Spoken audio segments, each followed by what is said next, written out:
kita ada di Besuk Kobokan ini, sudah penuh ini, akses terputus. Yang biasanya dam itu sekarang lava ada di atasnya dam. Nah itu ada dam kelihatan sekian, itu lavanya sampai setinggi itu kayak gunung di atasnya.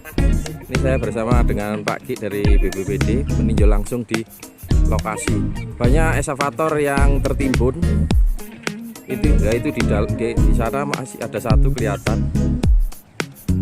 Ini kita ada di Besuk Kobokan ini, sudah penuh ini, akses terputus. Yang biasanya dam itu sekarang lava ada di atasnya dam. Nah itu ada dam kelihatan sekian, itu lavanya sampai setinggi itu kayak gunung di atasnya. Ini saya bersama dengan Pak Ki dari BPBD meninjau langsung di lokasi. Banyak eskavator yang tertimbun.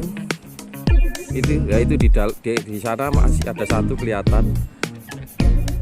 Ini untung di pinggir ini enggak, yang di tengah-tengah sana eskavator sudah habis, bahkan yang di atas sana jalan akses itu sudah kena lava juga.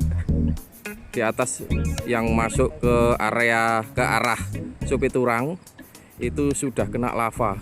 Yang rumahnya di pos sudah habis.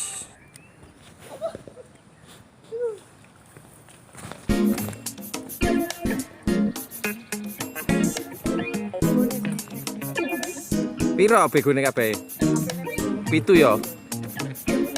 Ketemu situ, tadi kari 6 sing mlebu ya.